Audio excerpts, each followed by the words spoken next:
Good morning, good evening, good afternoon. This is Phoenix 1987-20 here to bring you my review of Xenoblade Chronicles for the Nintendo Switch. Uh, gonna start off here. Um, the storyline for this game is alright, but you tend to do more side quests and you get away from the main story, which kind of throws you off. And in the story mode itself, the story itself, it is a very predictable story with little mystery that I found. That once you ran into a major bad guy, you kind of knew who he was, even though his name was changed. Um, but like I said, there is some mystery into it with plot twists, and everything like that. So it could potentially pique your interest. But I find that the side quest is what you need to do to level up and grind your way up. But you have to do so many, and I find it literally takes away from the story. Um, Now graphically, uh, compared this to Nintendo Wii when it first came out, graphically, the graphics seem a bit better. They're still like fuzzy. Like if you probably can't quite see it, but if you move the camera around your main character, you can see around it that it gets blurry. Cutscenes though on this game are actually really nice. The textures, they seem very bland. Like okay, I know what it is, but there's not much detail into it, and they probably never looked at that when they remastered this. Um, Backgrounds and like I said, cutscenes. Cutscenes are really nice. The voice acting's not bad. It's pretty funny. Uh, the dialogue that they do in this game. Uh, controls are simple, basic. Even your battling controls are pretty easy. Um, I found that they were pretty darn easy. Oh shoot! I just jumped off the edge. It came to my death. Um, it's pretty simple. You just gotta know your what each move set is and how they work. Because if you're not paying attention to your move sets and how they work, it could be the difference of life and death in this game. Like I'm gonna jump into a battle right here and show you what I mean. Hopefully I don't die. Um, you enter the battle. You got three, but you're controlling only one character, and you can hit them as much time. But after you hit them with one of your moves, there's a cooldown period, and it's just knowing your health on this side, paying attention to what you need to pay attention to. You gotta make sure you have to watch your who you're healing and how your other teammates are doing. And you got your special here. If you see an icon like that, it means it's gonna be the strongest or the recommended.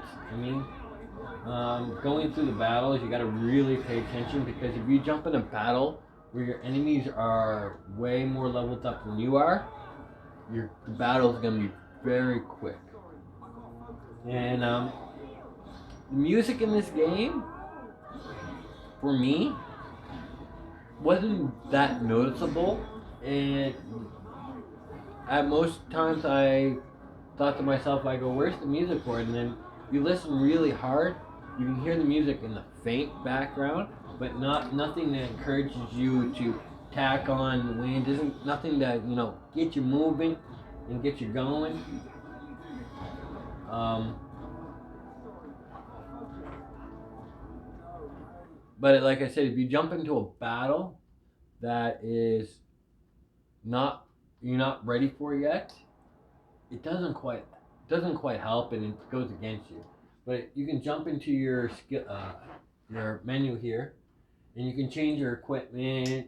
You can change your party members because right now I have three people in my party members. and 3 people sitting in my reserve. And the skill tree is a little different than most games. You got your skill brackets and your skill link, and you can change what they are for other people and how they progress. And if you're trying to upgrade, you got to go to your skill link and you pick what you need to upgrade. Unfortunately, that one I can't upgrade anymore. This one I can't really upgrade anymore. Oh, look at that! I got one down there. Your art is what your tax is, and it will tell you your current AP and what you could spend on stuff. So you only get a bar. You only get the first one. You only get 4 bars, and you stop. And you gotta continue with the storyline more. Then you unlock your next 3 bars, and then you stop, and you gotta do the story a bit more. That's what I found. Your map area is giant area, and you break it down for areas that you've been to, and you can scroll and quick travel to different areas. So it's not bad that way, especially if you have to go back to the area. If you're doing a side quest, you can just quick travel. The maps is your typical map. It's not really as detailed as people think it is, and you can control what you want on it and how to bring your landmarks around. Not really much to say about this game. I played the second one first, and the second one felt way more superior than this one. This one, even though it came out for the Switch a lot later time, and a lot of people played this on the Wii U, I didn't think this one lived up to the Xenoblade Chronicles, at least for me. With the story so well done on the second one, I felt this one wasn't as strong of the story, wasn't strong as the drive for the story wasn't quite there. It's like they wrote it, did some few changes, and it was luck. The luck on it didn't really do it. I found that this is probably one of my least favorite RPGs out there. That's why it would bother me, because the second one was so well done, so good. The story was really fun and interesting to follow. This one, yes, like I said, it's got its mystery twists and everything like that. But I just really didn't think it wasn't as great of a story. Like, I'm pretty much in my head, I figured out most of the things for this story, and I'm like, WTF, like, this is a weak story. Like, how come it's so weak? And like what I meant before, like, I'm walking on ground with some grass there.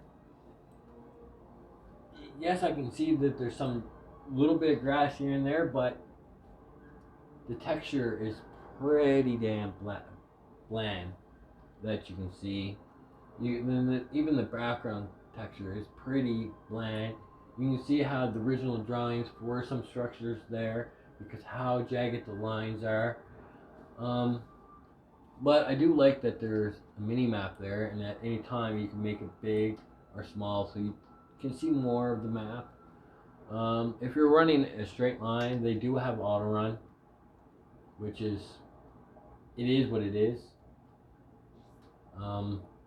So overall, in my opinion, and again, this is my review of this game, I'd have to give this a 5.8 out of 10.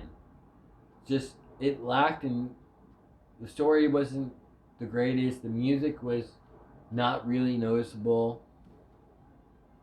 I think they could have did a lot better with this, especially since this is a port, a remaster.